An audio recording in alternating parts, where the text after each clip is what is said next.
Só para meter contigo. Mas assim ninguém dormiu, né? Estava tudo assim atento à bola. Bum. Foi engraçado, sim senhor. Glória a Deus. Vamos então continuar e vamos então para a terceira lição desta série. Espírito Santo, o Deus que vive em nós. Digam todos comigo, Espírito Santo, o Deus que vive em nós.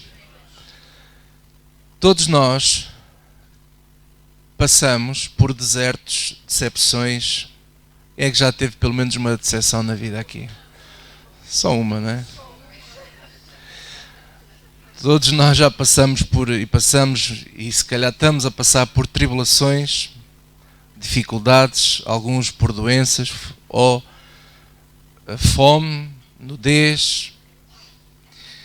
E agora veja o que eu vou lhe dizer, até mesmo a morte não são sinónimos de ausência do Espírito Santo. Criou-se uma cultura, ainda há pouco o Hugo estava a falar de uma cultura que se foi criando, não é?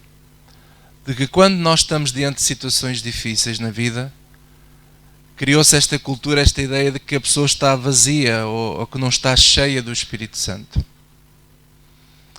E hoje eu quero-vos mostrar pela palavra de Deus que em momentos de maior dificuldade é onde o Espírito Santo está mais ativo na vida de todos aqueles que creem.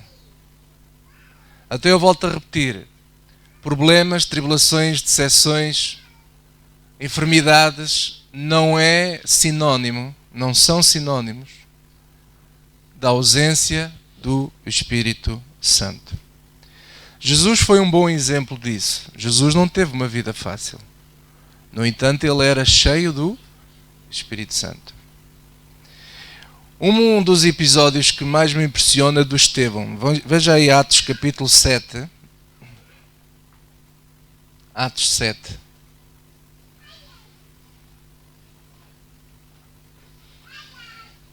Atos capítulo 7, versículo 55. Se vocês depois em casa quiserem ler o capítulo inteiro, é fantástico o modo como Estevão prega o Evangelho. E Estevão foi assassinado por pregar o Evangelho. Ele foi assassinado. Ele criou, com a pregação do Evangelho, tanta raiva na altura aos sacerdotes, aqueles que tinham poder, não é? Que eles decidiram matar o Estevão. E agora veja aí o versículo 55, digam todos comigo, mas ele, estando cheio do Espírito Santo, ele estava cheio de quem? Do Espírito Santo.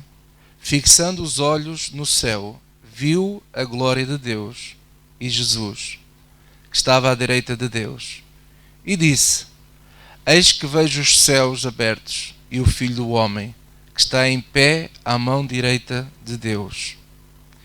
E eles gritaram com grande voz, taparam os seus ouvidos e arremeteram unânimes contra ele. Expulsando-o da cidade, o apedrejavam. E as testemunhas depuseram os seus vestidos aos pés de um mancebo chamado Saulo.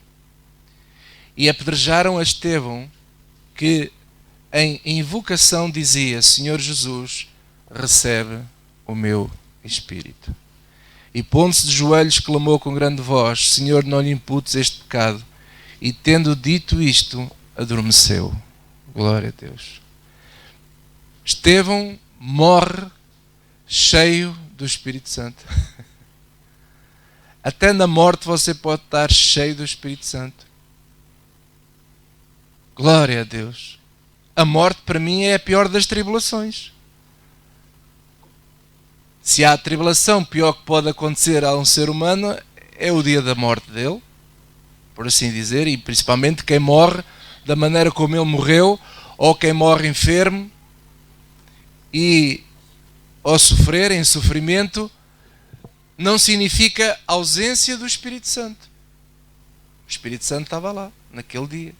No dia em que ele foi assassinado, diz que Estevão era cheio do Espírito Santo. Glória a Deus. Veja, por exemplo, aí Atos 4, um pouco mais atrás, versículo 8.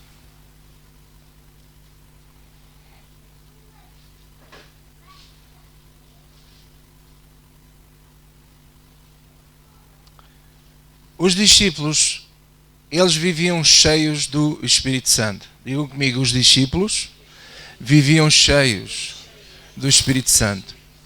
Quando eu falo discípulos, eu não estou só a falar dos apóstolos.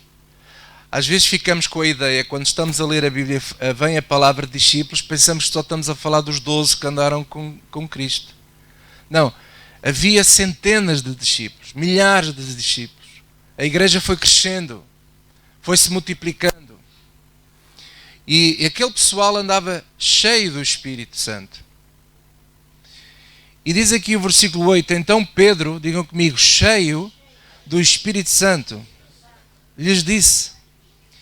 E a partir daqui, se você for ler toda esta passagem em diante, você vê que ele prega aos principais, aos sacerdotes, aos principais do povo, aos anciãos de Israel, às pessoas mais idosas, as pessoas que muitas vezes são muito difíceis de as convencer, porque elas estão cheias de manias, estão cheias de conceitos, das suas ideias, de anos e anos de doutrina.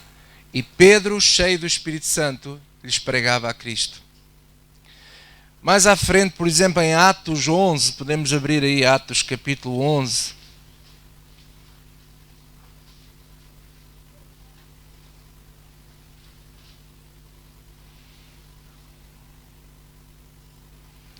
Versículo 19.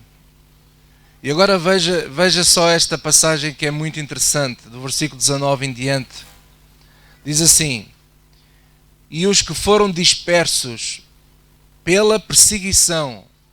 Eles foram dispersos por quê? Perseguição. Eu pergunto, perseguição é coisa boa ou má? Já viu o que é você andar a ser perseguido por alguém que lhe quer mal? E os que foram dispersos pela perseguição que sucedeu por causa de Estevão, caminharam até a Fenícia, Chipre, Antioquia, não anunciando a ninguém a palavra, senão somente aos judeus. E havia entre eles alguns varões cíprios e sirinenses, os quais, entrando em Antioquia, falaram aos gregos, anunciando o Senhor Jesus. E a mão do Senhor era com eles, e grande número creu, e se converteu ao Senhor. Chegou a fama destas coisas aos ouvidos da igreja que estava em Jerusalém, e enviaram Barnabé a Antioquia. O qual, quando chegou e viu a graça de Deus, se alegrou, e exortou a todos que permanecessem no Senhor com propósito de coração, porque era homem de bem e cheio do Espírito Santo e de fé. E muita gente se uniu ao Senhor, e partiu-se Barnabé para Tarso a buscar Saulo, e achando-o, o conduziu para Antioquia, e sucedeu que todo um ano se reuniram naquela igreja, ensinaram muita gente, e em Antioquia foram os discípulos pela primeira vez chamados cristãos. O que é um cristão? É um imitador de Cristo. Como é que eles começaram a ser chamados cristãos? Porquê? Porque o modo como eles falavam, o modo como eles agiam, os atos que eles faziam, porque Jesus disse assim: em verdade vos digo que aquele que crê em mim fará as mesmas obras que eu fiz e maiores ainda. Então, o que eu quero aqui realçar é que este pessoal vivia cheio do Espírito Santo em momentos de perseguição, em momentos em que havia muitas pessoas que não gostavam deles. Uns acreditavam e outros não acreditavam. Agora, deixe-me explicar o seguinte a vocês. O que é ser cheio do Espírito Santo? Algumas pessoas ficam com esta ideia, e eu também já fui assim, já pensei assim, que ser cheio do Espírito Santo é estar cheio assim de uma energia qualquer, assim um poder, assim algo assim, um pó mágico.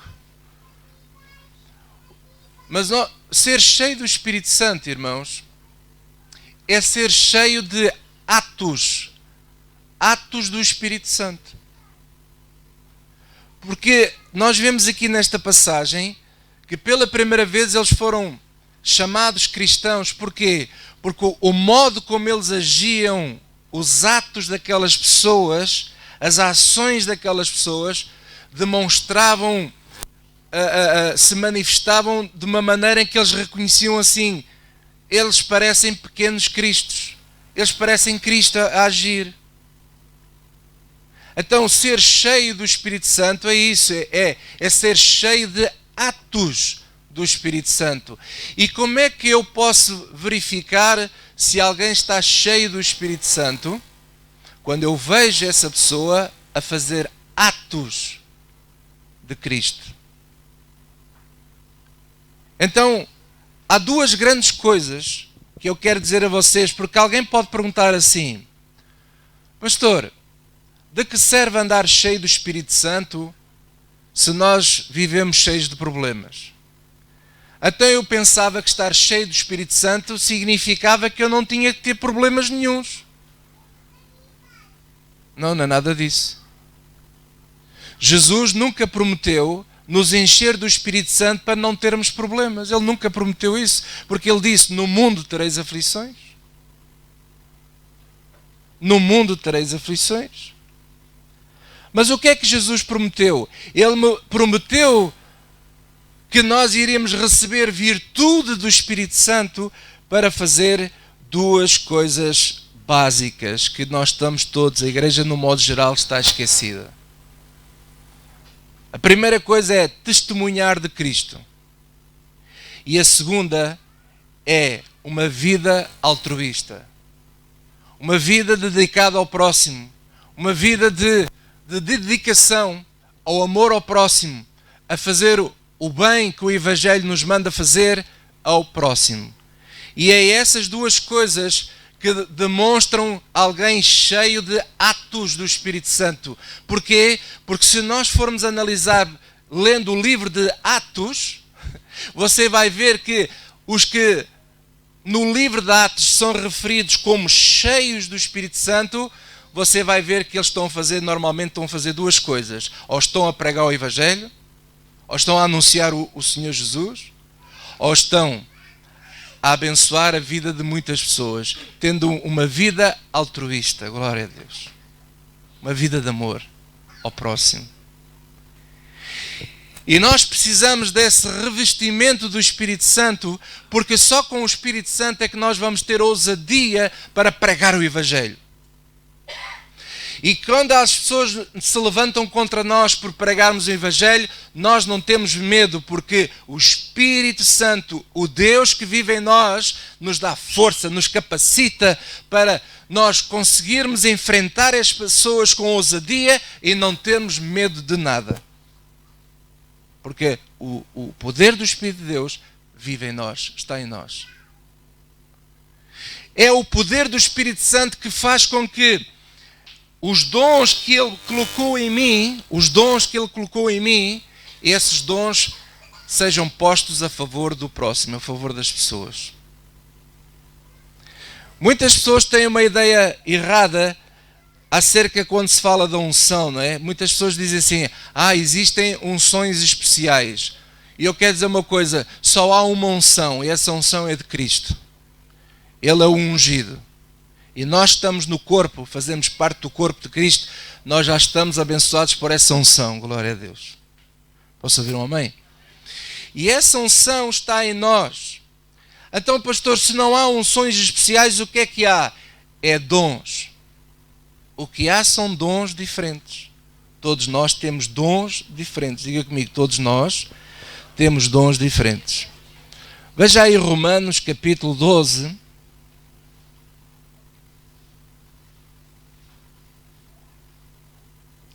Romanos 12, versículo 4.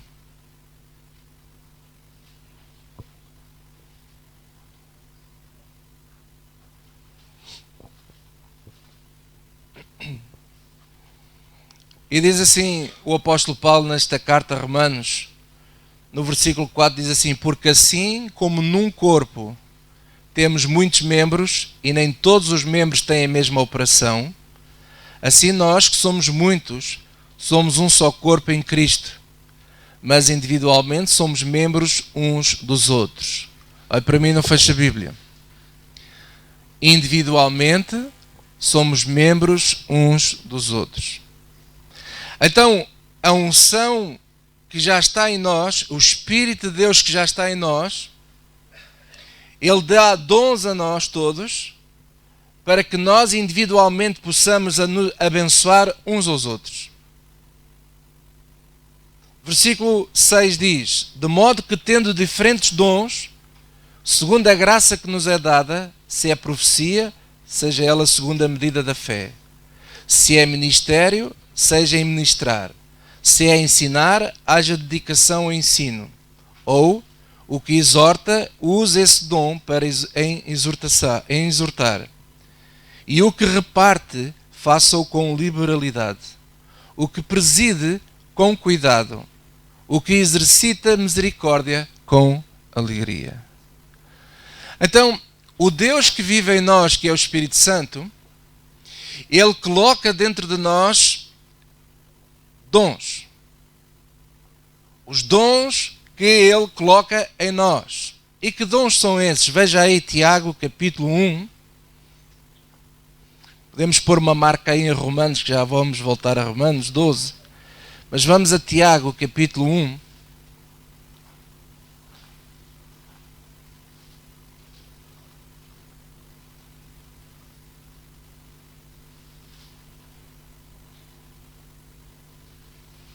Versículo 17.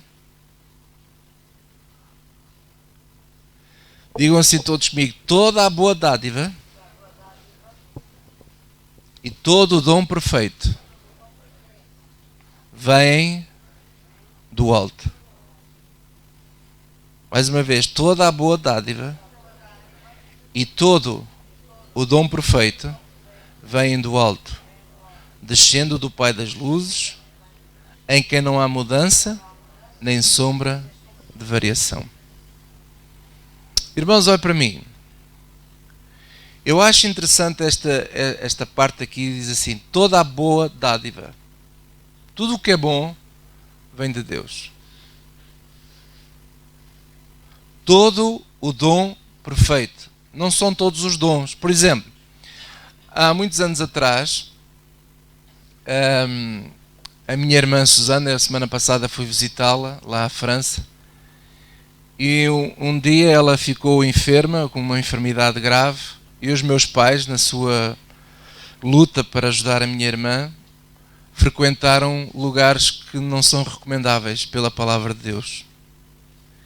E num desses lugares, a senhora lá dizia assim para a minha mãe: olha, sua filha tem o cofre aberto. Ela está apta para receber dons mediúnicos. E esses dons, que eles chamam-lhe dons, não é? Isso não é de Deus. Porque aqui a Bíblia diz: todo o dom perfeito. Esse dom não é de Deus. Essa não é uma boa dádiva. Mas as boas dádivas que vêm de Deus, todo o dom que é perfeito, que vem do alto, desce do Pai das luzes, e não há sombra de variação nesses dons. Isto é, Ele dá esses dons aos homens. E não dá só a quem está na igreja. Ele dá aos homens. Ele dá dons aos homens. E voltando outra vez agora a Romanos 12. Vamos lá outra vez, Romanos 12. Paulo aqui fala de alguns. Fala da profecia. Fala do ensino, da exortação. Por exemplo, ainda há pouco estava aqui o Hugo a exortar-nos, não é? Nós conseguimos ver que ele tem um jeito diferente, e na sua maneira de ser diferente nos exortou, pôs-nos a rir, falou verdades, e todos nós rimos com essas verdades. Então há pessoas que têm essa capacidade, não porque nasceu delas, mas porque o Espírito de Deus colocou esse dom na vida dessas pessoas. E hoje eu quero falar-vos aqui de um dom que não se fala muito, mas que eu queria explicar, que está aqui no versículo 8, diz assim: o que exorta, usa esse dom em exortar. E agora digam todos comigo: o que reparte, faça-o com liberalidade. Hoje eu quero começar por falar sobre este dom, o dom de repartir. O que é este dom de repartir? O que é que significa isso? Fazer com liberalidade, fazer com generosidade. A Bíblia exorta a todo o homem a ser generoso. Todas as pessoas que estão nesta sala e todos aqueles que irão ouvir este vídeo, a exortação da palavra de Deus para todos é que nós sejamos generosos. Mas nós sabemos, e provavelmente você conhece, que há pessoas que não são generosas. São assim. É? Mas este dom de repartir, apesar de que todos nós aqui, eu acredito que todas as pessoas nesta sala são generosas, mas há pessoas que têm este dom de uma maneira fora do normal. Há pessoas que são, não me levem mal esta palavra, são anormais na forma como são generosas. É fora do padrão normal. E essas pessoas que são assim, elas são porque o Espírito Santo colocou o dom dentro dessa pessoa. São pessoas que ajudam, não só financeiramente, mas com todas as suas capacidades, eles estão sempre prontos para ajudar, para abençoar a vida de outros. E esse dom é um dom importante no corpo de Cristo. Já é importante até mesmo no mundo, porque há pessoas no mundo, há pessoas que não frequentam a igreja nenhuma, mas elas já são assim. Elas já são assim. Eu conheço pessoas que são assim e não há nada que você possa fazer para as mudar. Mesmo que você diga assim: aquela pessoa, olha para aquilo, até não vê que o outro está a querer enganá-la e ela continua a ajudar e continua. Não vale a pena você dizer nada, porque a pessoa é assim. Nós não compreendemos porque ela é assim e ela também não compreende porque é que nós somos contra ela. Porquê? Porque lá dentro está este dom. Isso é a mesma coisa que alguém dizer assim: pastor Fidalgo, você tem que parar de pregar o Evangelho. Você não vai me conseguir calar. Até no Facebook você só fala do Evangelho, não sabe falar de outra coisa senão do Evangelho, porque é aquilo que está em mim. Não há nada a fazer. E nesta área da generosidade, do repartir, é um dom absolutamente fantástico. Elas têm uma habilidade de dar dinheiro, de outras formas de riqueza, uma forma alegre, uma forma sábia, generosa para satisfazer as necessidades de outras pessoas. E nós vamos ver na palavra de Deus pessoas individuais a fazer isso e vamos ver também pessoas em coletivo, em igrejas a fazer isso. Há igrejas muito mais generosas do que outras. Há pessoas individuais, cristãos, muito mais generosos do que outros. E nós não podemos criticá-los. Nós temos que deixar eles fazer a sua missão. Porque dentro dessas pessoas está esse dom que foi dado pelo Espírito Santo. Posso ouvir amém? Veja aí Atos capítulo 9.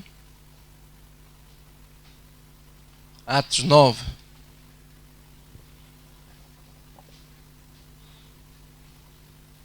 Versículo 36.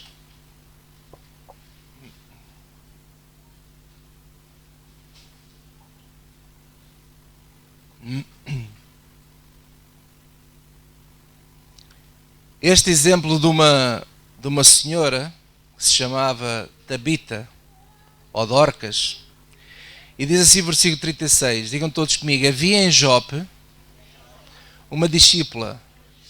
Quem era? Uma discípula. Era uma mulher cristã, frequentava a igreja, a casa de alguém, não sei. Havia em Jope uma discípula chamada Tabita, que traduzido se diz Dorcas. Agora digam todos comigo, esta estava cheia de boas obras e esmolas, ou podíamos dizer de ofertas que fazia. Eu acho engraçada a expressão aqui. Em vez dela dizer assim, o texto dizer assim, que estava cheia do Espírito Santo, ela estava cheia de boas obras. Porquê? Porque os atos dela eram atos correspondentes a boas obras e a ajudar uma vida altruísta, uma vida de favor ao próximo. Era o dom que estava dentro dela. Ela estava cheia desse dom. É a mesma coisa que o músico. É a mesma coisa que um bailarino. Agora estava-me a lembrar da Miriam, é bailarina. Alguns, por exemplo, não sei se vocês seguem a carreira da Miriam, ela vai pondo lá umas fotografias no Instagram. E alguns poderão pensar assim, como é que pode ser uma coisa daquelas? Como é que ela gosta de uma coisa daquelas? Não há nada que você possa fazer para tirar a Miriam daquilo, porque aquilo está lá dentro. Você vai dizer assim, imagine que os pais dela, ou eu, ou a igreja toda, dizemos assim, Miriam, a partir de hoje, não vai mais dançar. Ela morre. Não, ela morre no sentido de matamos a pessoa. Porquê? Porque está lá o dom, ela gosta de dançar. Ela gosta de fazer aqueles passos de dança. Já fui ver alguns, uma vez ou outra fui ver ela dançar o balé, até na igreja já dançou também. E eu gosto de ver. Eu gosto de ver as bailarinas a dançar ou um músico a cantar. Você vai dizer ao músico para deixar de fazer música, você mata o homem, porque está lá dentro aquilo. Agora você vai dizer uma pessoa altruísta, uma pessoa que tem este dom de repartir, diz assim, tu não dês mais dinheiro na igreja que eles querem o teu dinheiro. Eles nem vão, essa pessoa que é assim, não vai entender a sua conversa, porque aos anos que ela é assim, ela gosta de dar, ela gosta de ajudar, ela gosta de apoiar, ela gosta de distribuir toda a riqueza que ela tem por os outros. Você não pode impedir uma pessoa dessas de fazer isso. Há irmãos que já me falaram assim, pastor, se eu conseguir mais este negócio e mais isto, não sei o quê, eu vou abençoar a igreja, eu vou dar mais isto, não sei o quê, e agora eu vou dizer assim, não faça uma coisa dessas, veja lá, ou alguém vai dizer assim, cuidado que eles querem o teu dinheiro. A pessoa tem aquilo no coração. Vá lá alguém dizer a nós, e pelo menos a mim, que eu creio no poder, eu creio no dízimo, eu sou praticante do dízimo. Esta igreja pratica o dízimo. Vá lá alguém dizer assim, o dízimo não é para os dias de hoje. Para mim já vem tarde. Porque aquilo está dentro de mim.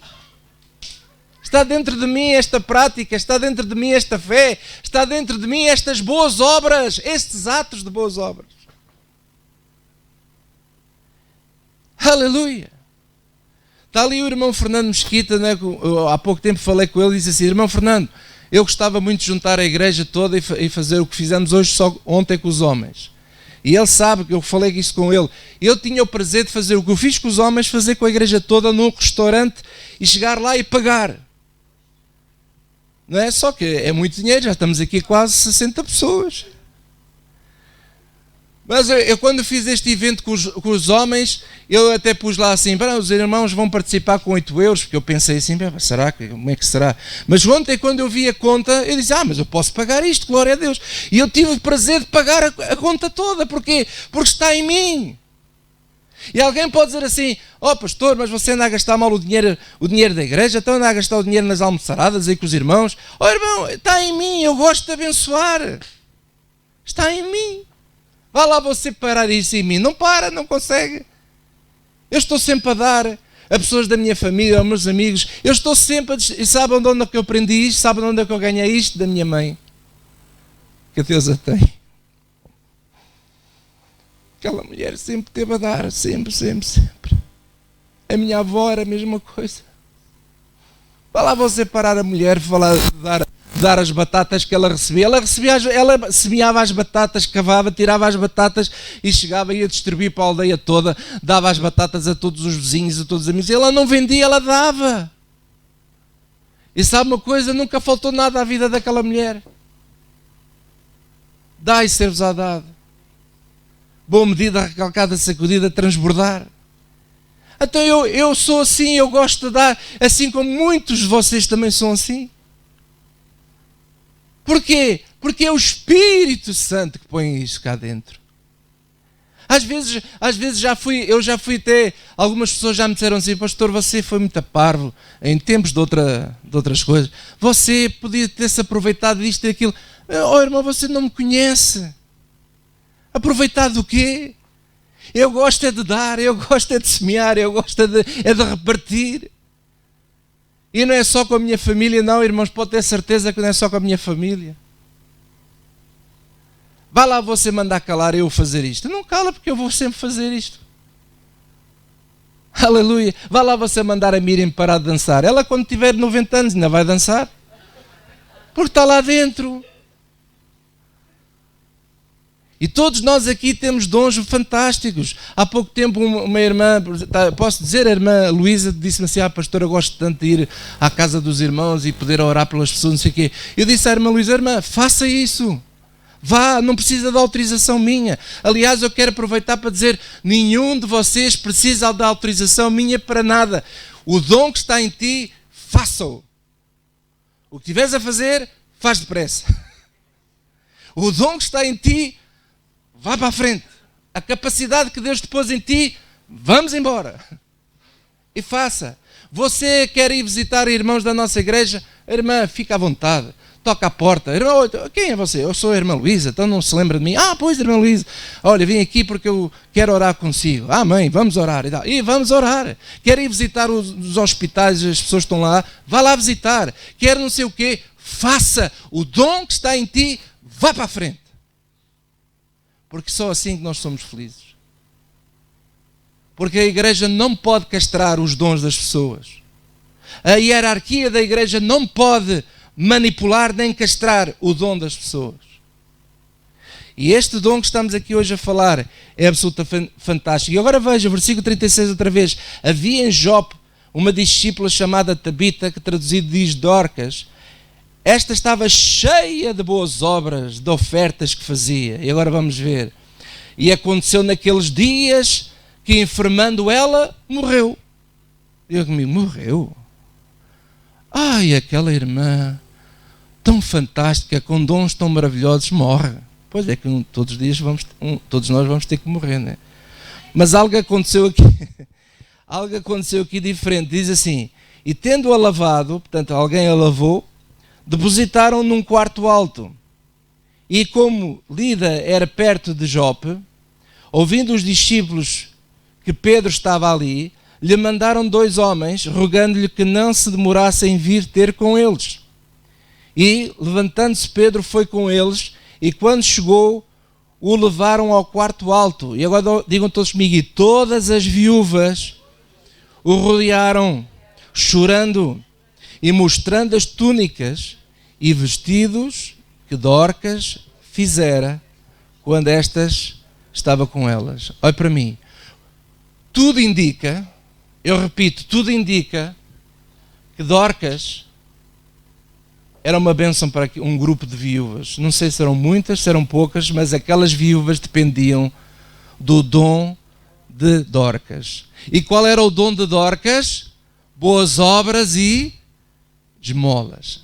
Aquelas viúvas precisavam do dinheiro que Dorcas lhe dava para viverem, dos vestidos que provavelmente Dorcas fazia para se vestirem. A coisa era séria e por isso é que elas choravam. E lá está. Se vier uma pessoa assim, daquelas pessoas que a gente conhece assim de mão fechada, vá logo assim com esta conversa. Pois, estas viúvas andavam penduradas na vida daquela mulher. Vejam só, andava a enganá-las. Querem o dinheiro dela. E se fosse isso? Qual era o problema? O que é que a gente tem que dizer à Dorcas para não ajudar as viúvas? Se a Dorcas queria ajudar as viúvas, o que é que você e eu temos a ver com isso? Você já reparou? Imagina agora um irmão nosso. Vamos imaginar aqui o Jorge, que é lá de Faro. Ele é um construtor civil, não é? E agora o Jorge, vamos imaginar que o dom dele, eu sei que ele é generoso, mas ele pode não ter este dom fora do normal da generosidade que estamos a falar aqui hoje, porque nem toda a gente é assim. Os irmãos estão-me a entender? Mas vamos imaginar que o Jorge era assim, e o Jorge agora dizia assim: eu vou arranjar um empregozinho, fora o meu trabalho que já tenho, e vou arranjar um trabalho extra, e tudo o que eu ganhar desse dinheiro é para eu sustentar um amigo ou dois, ou duas ou três famílias que eu conheço que eles precisam de ajuda. E o homem agora decide arranjar o trabalho, ganha esse dinheiro e todos os meses deposita na conta daquela família ou daquelas famílias aquele dinheiro para ajudar as famílias. E eu pergunto, o que é que você tem a ver com isso?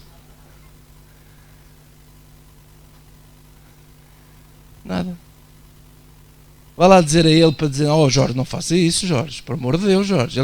Você não está a ver que eles estão interessados em si. O que é que a gente tem a ver com isso? Porque quando nós temos este dom aqui em nós ajudamos. E agora veja o que é que aconteceu aqui, no versículo 40. Mas Pedro, fazendo-as sair todas, pôs-se de joelhos e orou, e voltando-se para o corpo disse: Tabita, levanta-te. E agora veja, e ela abriu os olhos, e vendo a Pedro, assentou-se. E ele, dando-lhe a mão, a levantou, e chamou os santos e as viúvas, e apresentou-lhe viva. E agora vou brincar um bocadinho com vocês e com o Pedro também, que o Pedro perdoa-me. E o Pedro pensou assim: glória a Deus, que assim é menos uma despesa que eu tenho. Porquê? Porque aquela mulher era importante. Aquela mulher era importante para aquelas pessoas. E Jesus, que foi ajudado por mulheres no seu ministério, que lhe traziam fazendas, e essas mesmas mulheres, já Jesus depois de estar morto, foi ao sepulcro, e elas próprias foram as primeiras que viram o Senhor depois ressurreto. Mas elas foram lá ao sepulcro por quê? Porque elas queriam continuar a cuidar do Senhor, do corpo do Senhor. Glória a Deus, irmãos. E para terminar, 2 Coríntios 8.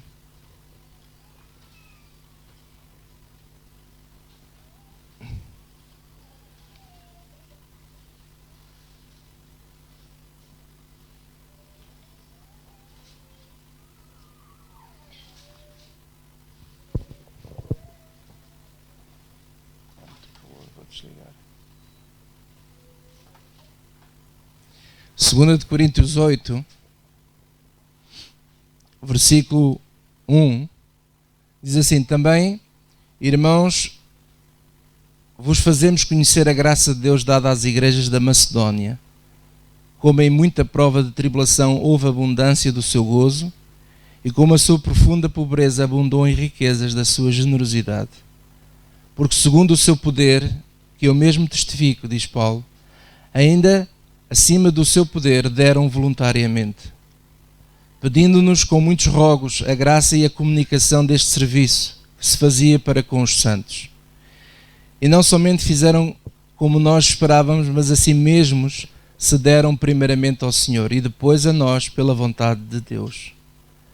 De maneira que exortamos a Tito que assim como antes tinha começado, assim também acaba esta graça entre vós. E está a falar de que graça? Está a falar deste dom de partilhar. Era uma igreja que, apesar de não ser rica, ela abundava nesta graça da partilha. Porquê? Porque é o Espírito Santo que faz isso, que coloca esse dom, que coloca esse desejo. A única coisa que Paulo recomenda, diz aqui assim, no versículo 12, aliás, no versículo 9, diz assim: porque já sabeis a graça do nosso Senhor Jesus Cristo, que sendo rico por amor de vós se fez pobre, para que pela sua pobreza enriquecesseis. E nisto dou o meu parecer, pois isto vos convém a vós, que desde o ano passado começaste, não foi só a praticar, mas também a crer. Agora, porém, completai também o já começado, para que, assim como houve a prontidão de vontade, haja também o cumprimento segundo o que tendes. Digam comigo, segundo o que tendes. Irmãos, nós não podemos dar aquilo que não temos. não podemos fazer isso. Por isso é que eu há pouco disse o seguinte: uma pessoa que tem este dom dado pelo Espírito Santo é uma pessoa que tem habilidade, eu repito, habilidade para não só dar dinheiro, mas ajudar noutras formas de riqueza, de uma forma alegre, sábia, generosa, mas tem que haver sabedoria. Uma pessoa que tem essa vontade de ajudar, não pode dar aquilo que não tem, porque senão vai se desajudar a ele mesmo. Tem que ter esse cuidado. Daí que há pouco também me referi, eu tinha vontade de fazer isso, chamar a igreja toda, irmos todos para um bom restaurante, comermos todos muito bem e abençoar toda a gente, porque eu gosto de fazer isso. E se eu pudesse fazer isso, pode crer que eu fazia. E há de chegar o dia que eu vou conseguir. Vamos conseguir. Mas, dentro daquilo que nós podemos fazer, nós fazemos e ajudamos. Porque tem que haver sabedoria quando nós também estamos a ajudar. E é a mesma coisa que dizer também, quando vocês dão as vossas ofertas, os vossos dízimos, quer na igreja, quem quer que seja que você ajude, tenha sabedoria. Tenha sabedoria. Seja generoso, mas também com sabedoria. E Paulo continua a dizer no versículo 12: porque se há prontidão de vontade, será aceito segundo o que qualquer tem e não segundo o que não tem. Mas não digo isto para que os outros tenham alívio e vós opressão, mas para a igualdade, que neste tempo presente a vossa abundância supra a falta dos outros, para que também a sua abundância supra a vossa falta e haja igualdade. Esse é o princípio deste dom fantástico. Deus coloca, para além de todos nós sermos generosos de uma forma geral, Deus escolhe pessoas dentro da igreja, da sua igreja, Ele coloca dentro de algumas pessoas este dom do Espírito Santo de uma forma anormal, que não é comum, porque Ele tem um propósito para se usar dessa pessoa para abençoar os outros também. Amém? E se houver pessoas que são assim, eu exorto o meu amado irmão, minha amada irmã, cumpra o seu ministério. Sabe porquê? Porque é tão importante esse ministério como o ministério do pregador, do que aquele que ensina, do que aquele que profetiza, do que aquele que sabe cantar, do que aquele que faça o que for. Todas as pessoas são importantes no corpo. E é no corpo que Ele, o Senhor, o Deus que vive em nós, está no corpo para nos abençoar uns aos outros. Daí que a importância da igreja e da mensagem que a Célia falou na semana passada, que foi muito importante e que eu encorajo os irmãos todos a ouvirem mais uma vez. Posso ouvir um amém? Então por hoje terminamos aqui esta mensagem e eu quero encorajar os irmãos na igreja todos a participarem também generosamente com as suas ofertas, os seus dízimos, com fé, com alegria, com sabedoria também, não se ponha a dar o que não tem e semeie assim